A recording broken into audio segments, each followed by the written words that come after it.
अधीनस्थ न्यायालय जो होते हैं इनको हम लोग बोलते हैं सब ऑर्डिनेट, एक मिनट, सब ऑर्डिनेट कोर्ट। सब ऑर्डिनेट कोर्ट हम इनको बोलते हैं। आखिरकार हम इसको अधीनस्थ क्यों बोलते हैं? तो अधीनस्थ हम इसलिए बोलते हैं क्योंकि यह ठीक है अधीन होते हैं। जैसे कि टॉप मॉडल पर कौन होता है बोलो? एससी। इसके बाद फिर कौन होता है बोलो? एचसी। ठीक है, अब बताइए, ये राज्य स्तर पर होता है। एससी बोले तो हाई कोर्ट, एससी बोले तो क्या हो जाएगा बोलो? Supreme court. ठीक है, जो हाई कोर्ट जो है, हाई कोर्ट के अधीन होते हैं कौन बोलो? अधीनस्थ न्यायालय। कौन होते हैं बोलो? बोलते चलना, अधीनस्थ न्यायालय। ठीक है, बात अब ध्यान से समझना। अधीनस्थ जो न्यायालय होते हैं, ठीक है, यह एचसी बोले तो राज्य स्तर, बोले तो किसके बोलो? इसके अधीन होते हैं। अब बताइए, सबसे टॉप मॉडल पर सुप्रीम कोर्ट, हाई कोर्ट, फिर अधीनस्थ न्यायालय। इसको हम लोग कह सकते हैं जिला न्यायालय। क्या कह सकते हैं बोलो? जिला, ठीक है, न्यायालय, जिला न्यायालय। अब बताइए, इसमें दो प्रकार के मामले होते हैं। अब आ गए हैं अपन सब जो अपने तहसील स्तर पर, ठीक है, जे इससे निचले लेवल पर होते हैं, तहसील स्तर पर न्यायालय। आप लोग अब इसको समझो, इसमें दो प्रकार के क्या होते हैं बोलो? ठीक है, मामले, दो प्रकार के मामले इसमें होते हैं। जैसे कि पहला जो है वो होता है दीवानी। कौन होता है बोलो? दीवानी। ठीक है, दीवानी, जिसको हम लोग बोलते हैं सिविल कोर्ट। क्या बोलते हैं बोलो? Civil court. ठीक है, अब बताइए इसमें, ठीक है, इसमें जो होता है, ठीक है, सिविल कोर्ट होता है। हाँ, ठीक है, अब बताइए सिविल कोर्ट। हाँ, ठीक है, इसमें किस प्रकार का मामला होता है?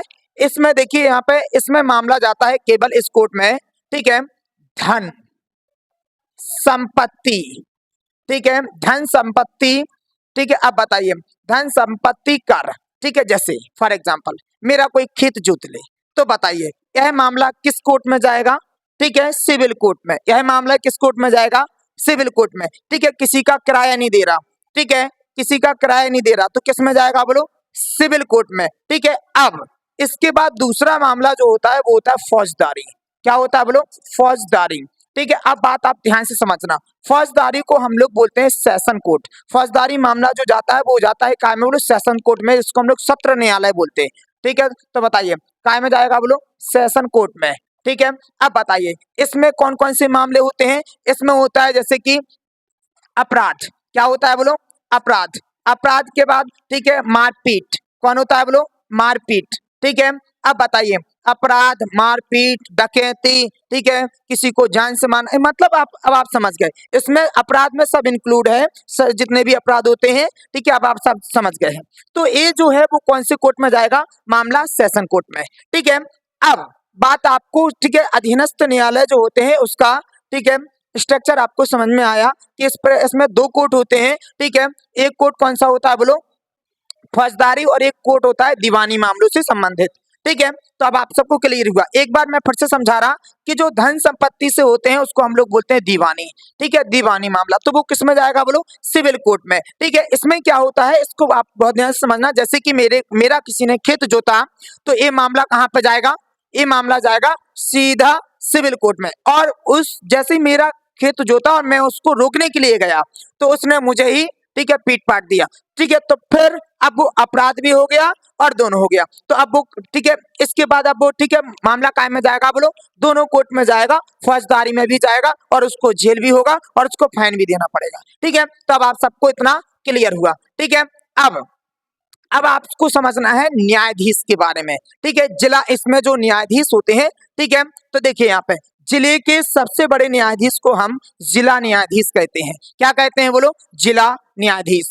ठीक है, जो जिला न्यायाधीश होता है, ठीक है, अब बताइए सबसे बड़ा न्यायाधीश वही होता है यदि अगर वो दीवानी मामलों की सुनवाई कर रहा, जो जिला न्यायाधीश है। ठीक है, एक बार अपन लिख ले रहे हैं। ठीक है, अब बताइए कौन है बोलो? जिला न्यायाधीश। ठीक है, अब बताइए जो जिला न्यायाधीश है, ठीक है, यदि वो दीवानी मामलों की सुनवाई कर रहा है तो हम उसे बोलते हैं, ठीक है, जिला न्यायाधीश, सिंपल सा न्यायाधीश। यदि वह फौजदारी मामलों की सुनवाई कर रहा है तो हम लोग उसको बोलते हैं सत्र न्यायाधीश। क्या बोलते हैं बोलो? सत्र न्यायाधीश। ठीक है। इसके निचले लेवल पर, ठीक है, जैसे कि आपने देखा होगा तहसील स्तर पर मजिस्ट्रेट होते हैं, ठीक है। इसको इन लोगों को हम दंडाधिकारी बोलते हैं। क्या बोलते हैं बोलो? दंडाधिकारी। यहाँ पे भी दो प्रकार के कोड होते हैं और इसमें एक में जाता है दीवानी और एक में जाता है कौन सा बोलो? फौजदारी मामला, ठीक है। सो अब आप सबको इतना क्लियर हुआ, ठीक है। तो अब आप सबको इतना क्लियर हुआ कि जो मजिस्ट्रेट होता है उसको हम क्या बोलते हैं बोलो? दंडा अधिकारी, ठीक है। इसके लेवल पर, ठीक है, इसके निचले स्तर पर, ठीक है, और भी न्यायाधीश होते हैं। जैसे हम कह सकते हैं जिला अपर न्यायाधीश, ठीक है। क्या होता है बोलो? जिला अपर न्यायाधीश, ठीक है। अब बताइए, इसके बाद जिला अपर न्यायाधीश होता है, ठीक है, संयुक्त न्यायाधीश होता है।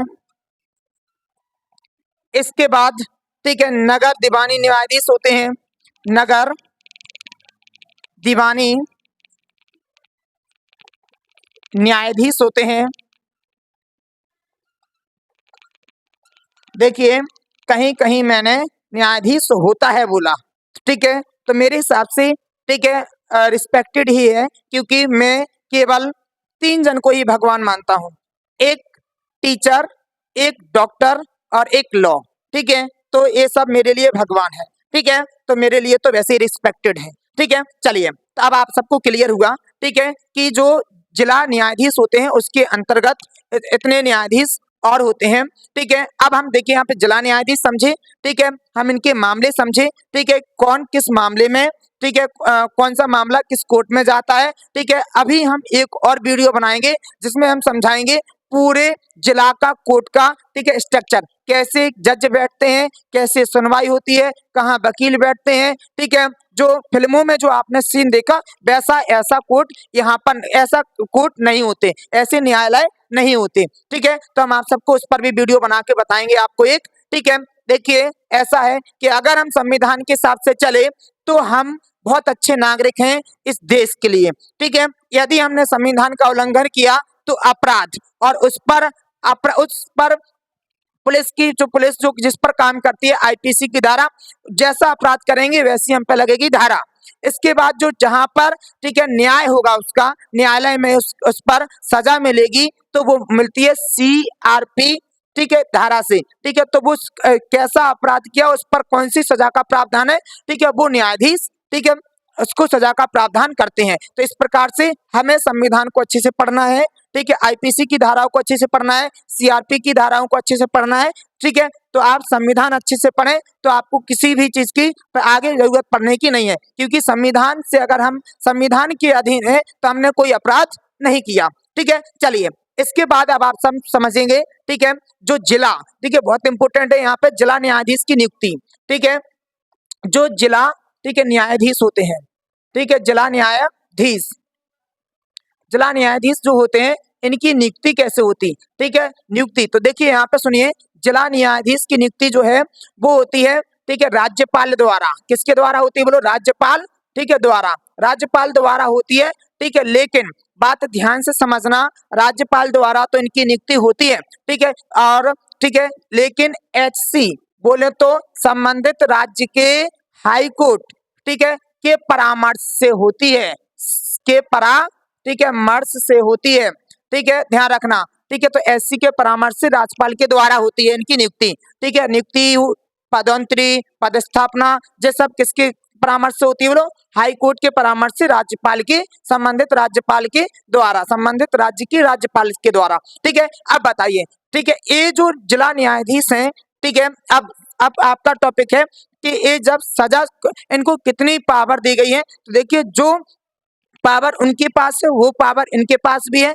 यह भी, ठीक है, मृत्युदंड, ठीक है, दे सकते हैं, यह भी मृत्यु की सजा दे सकते हैं, लेकिन हाँ, मृत्युदंड दे सकते हैं, ठीक है। और ठीक है, हमें ठीक है, और हम कह सकते हैं कि इन्हें सजा जो है वो उम्र कैद की सजा भी दे सकते हैं, लेकिन जब तक इनके इस सजा पर अमल नहीं किया जाएगा, इस सुनवाई पर, ठीक है, जो इन्हें दंड दिया है, जब तक इस पर अमल नहीं किया जाएगा, जब तक एचसी जो है, ठीक है, एचसी, ठीक है, हाई कोर्ट इस पर अनुमोदन ना कर दे, तो जब तक इनकी सजा उम्र कैद की सजा और मृत्युदंड की सजा पर तब तक अमल नहीं किया जाता जब तक हाईकोर्ट अपना अनुमोदन पास ना कर दे। ठीक है, तो ये भी आप सबके लिए क्लियर हुआ। देखिए, मैं बहुत संक्षिप्त में समझाने की कोशिश कर रहा, ठीक है, लेकिन मेरे जितने भी वर्ड हैं वह सब किताबी हैं। सो आप सबको, ठीक है, जो भी क्वेश्चन इनसे संबंधित बनेंगे आपके एग्जाम्स में वो सब आपको, ठीक है, आप आराम से उसको सॉल्व कर लेंगे। ठीक है, इसके बाद अब हमें यहाँ पे समझना है, ठीक है, इनका संविधान में, अधीनस्थ न्यायालय का संविधान में प्रावधान। ठीक है, संविधान में क्या बोलो, इनका प्रावधान क्या है, इनका संविधान में प्रावधान क्या है, संविधान में प्रावधान समझना है। तो देखिए यहाँ पे संविधान के भाग 6 में, संविधान के भाग 6 में, ठीक है, अधीनस्थ न्यायालयों का प्रावधान है। ठीक है, अनुच्छेद 233 से, ठीक है, 200, ठीक है, 37 तक। ठीक है, तो बताइए, ठीक है, आपके एग्जाम में इससे ज्यादा नहीं आने वाला। ठीक है, और मैंने आप सबको सब बता दिया। ठीक है, कि टॉप मॉडल पर होता है सुप्रीम कोर्ट, फिर हाई कोर्ट, और फिर क्या होता है बोलो, अधीनस्थ न्यायालय। इनमें दो प्रकार के मामले होते हैं, एक दीवानी और एक कौन सा होता है बोलो, फौजदारी। दीवानी में, ठीक है, धन संपत्ति से संबंधित, ठीक है, मामले सुनवाई होते हैं, और इसके बाद फौजदारी में अपराध, चोरी, मारपीट, ठीक है, पूरे अपराधी, ठीक है, फौजदारी में। इसके बाद अब इसकी नियुक्ति कैसे होती है, राज्यपाल के द्वारा होती है, हाईकोर्ट के परामर्श से। ठीक है, इन्हें सजा, मृत्युदंड और उम्र कैद के सुनाने का भी, ठीक है, इनके पास शक्ति होती है। लेकिन ठीक है, जब तक इनकी इस सुनवाई पे अमल नहीं होता, जब तक हाईकोर्ट, ठीक है, इसका अनुमोदन पास ना कर दे। तो जिला लेवल पर अगर किसी न्यायाधीश ने किसी अपराधी को मृत्युदंड या उम्र कैद की सजा सुनाई है तो सबसे पहले वो अनुमोदन पास कहाँ से होगा, हाई कोर्ट से। ठीक है, अब बताइए, इसके बाद अब आपको, ठीक है, इसके संविधान में प्रावधान भाग 6 के 233 से 237 में किया गया है। ठीक है, और बताइए, और इसके बाद देखिए यहाँ पे, ठीक है, अब हमारा, ठीक है, मैंने मजिस्ट्रेट और न्यायाधीश में अंतर भी बताया। मजिस्ट्रेट हम जो बोलते हैं उनको बोलते हैं हम, ठीक है, दंडाधिकारी। ठीक है, चलिए इसके बाद, ठीक है, इसके बाद मुझे आपको बताना था कि हम कानून को अंधा क्यों कहते थे, कहते हैं नहीं, क्यों कहते थे, क्योंकि जहां न्यायाधीश बैठते हैं इस प्रकार की वहां पर मूर्ति थी। ठीक है, इस प्रकार की मूर्ति थी, और मूर्ति पर, न्याय की देवी पर, ठीक है, आंखों की पट्टी बंधी थी। आंखों की पट्टी बंधने से हम सब बोलते थे कानून अंधा है। इसका सेंस क्या होता था, इसका सेंस समझिए। ठीक है, उनके हाथ में होती थी, न्याय की देवी के हाथ में तराजू।